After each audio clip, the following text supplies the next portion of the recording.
just now, I laid 2 stones here at Bondi Beach that I brought with me from the holy city of Jerusalem, from the land of Israel. In Jewish tradition, we place stones on graves to represent the endurance of memory, the weight of loss, and the unbreakable bond between the living and those we have lost. These stones from Jerusalem, the eternal city, the eternal capital of Israel, will remain here at Bondi for eternity, in sacred memory of the victims and as a reminder that the bonds between good people of all faiths and all nations will continue to hold strong in the face of terror, violence, and hatred, and that we shall overcome this evil together. Dear bereaved families, Premier, Mayor, Jewish and Israeli leaders, Ambassador, ladies and gentlemen, Shalom to all of you.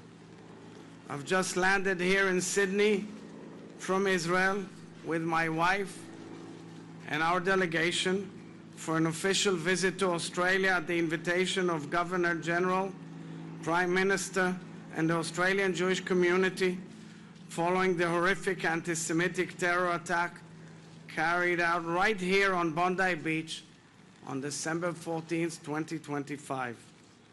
This very beach, beloved by the Australian people and symbolic of all that's great about this beautiful nation, became the scene of the deadliest terror attack in Australia's history. 15 innocent souls who gathered to celebrate Hanukkah, the festival of light, were massacred in cold blood by 2 Islamist terrorists. The youngest victim, Sweet Mathilda, was just 10 years old.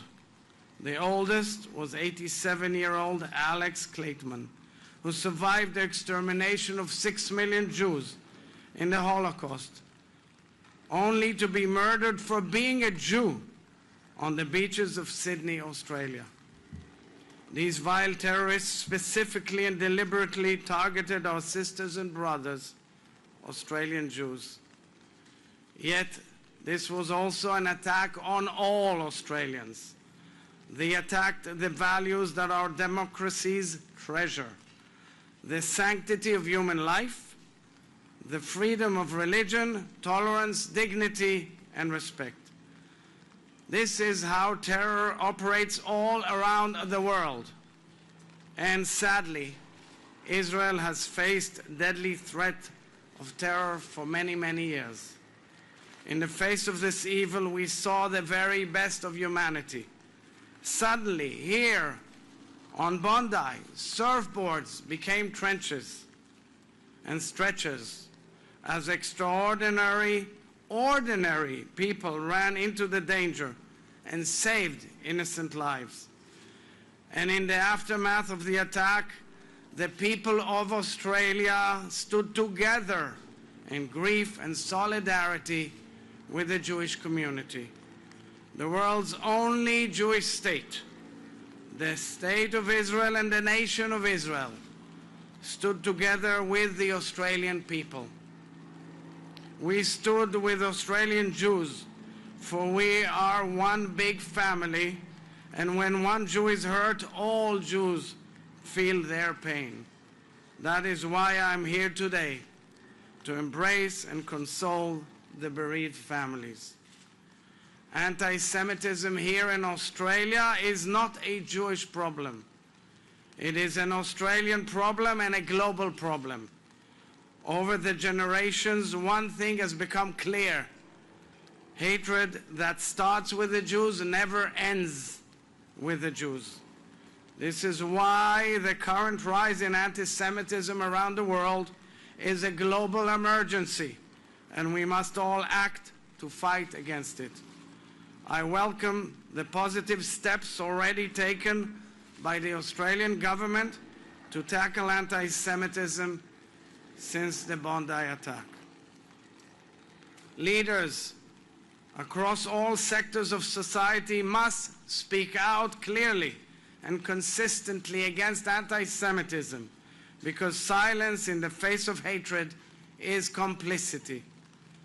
Let me end by praying for the souls of the victims and the speedy recovery of the wounded, some of whom we've seen here. And bless. Adonai oz la'amo iten, Adonai yevarech et amo b'shalom. May God give strength to his nation. May God bless his nation with peace. Thank you. We'll take two questions from Australian media. Caroline Marcus. President Herzog, thank you for your visit. You've had the chance to meet with families and victims today for the first time. Many of them have spoke about their frustrations about the lead up to this attack. Do you share those frustrations? Could more have been done to prevent such an attack on the Jewish community? These frustrations were shared by many of us, including myself, where I alerted, as I've seen this wave surge all over the world, and I've seen it in many countries, including Canada, Great Britain, the United States, and Australia, all English-speaking countries. And I've alerted way in advance, as well as many others, and that is why I understand this frustration clearly. And I hope the steps that were recently taken will bring change. This has to be a consistent, ongoing effort to change reality. A question from Israeli media.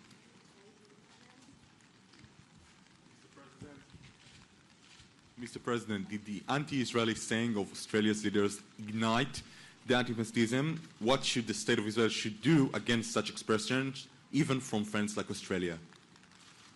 I differentiate between debate and arguments between nations and between a clear understanding of one inherent element in the equation. Israel is the only nation state of the Jewish people.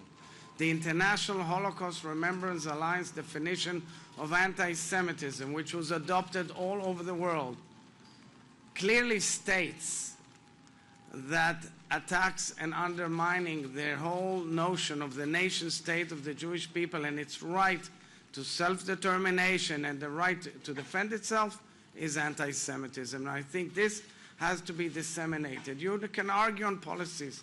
We argue on policies.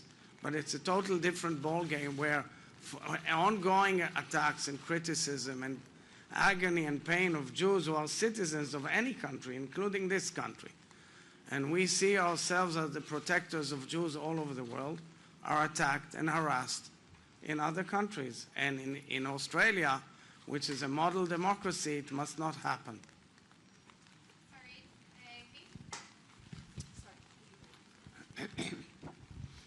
President Herzog, standing here at this solemn site where 15 people were killed indiscriminately, there are protests planned today in Sydney for people who are mourning 70,000 killed in Gaza, including 20,000 children. Can you reflect on what is the message to protesters, if you have one? Sure. First of all, it is important for me to say that I've come here in goodwill and in a message to the people of Australia. Australia and Israel are close friends and allies since the days of old. It was Australian soldiers who liberated the Holy Land as one of the greatest steps towards the creation of the homeland of the Jewish people. And it was Australia who was the first nation to declare and recognize Israel at the United Nations. And Australia is a close ally for years. And Israel was always a bipartisan issue in Australia. These demonstrations, in most cases, what you hear and see, comes to undermine and delegitimize our right, my nation's right, the nation which I am the head of state of its mere existence, and is contradictory to whatever ever was said and done by Australia. And we did not seek that war.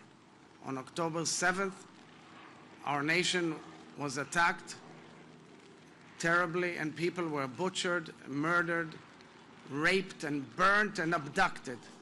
We have here bereaved Israeli families who came from the kibbutz Nir Oz, and came from the war in order to express their condolences here at Bondi, but also to make a clear statement and a message. We should all fight terror together. Terror is what undermines the whole availability of peace and the notion of peace in our region. As always, it was always the case and is always the case. And therefore, terror is unacceptable by any means. Thank you. One last question by Israeli media. Yeah, here.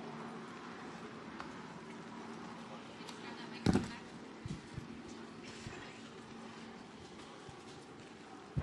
President Herzog, good morning. I would like to share with you a short story about a woman that was just met before a couple of moments.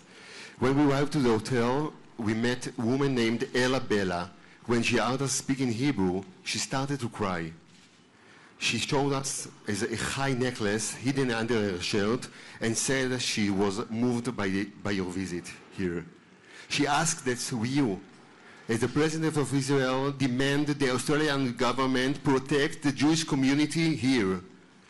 So I want to ask you, please, President, what will you say to the leaders of this country regarding this? And what is your answer to Ella Bella? And the last question, what does the official visit mean to you, personality? So first, Ella is a sister of ours, of all of us. She's an Australian sister and she is a Jewish sister.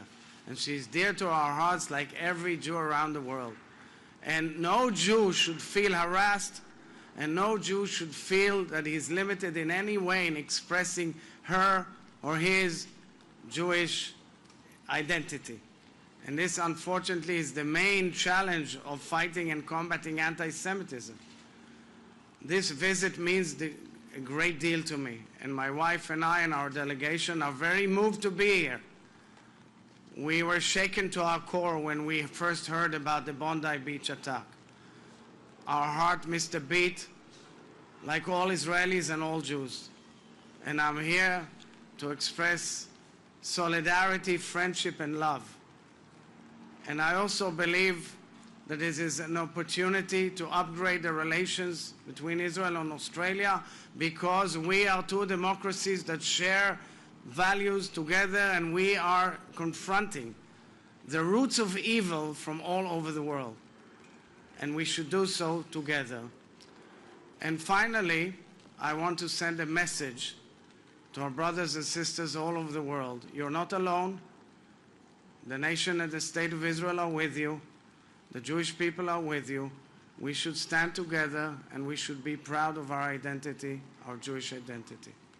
Thank you.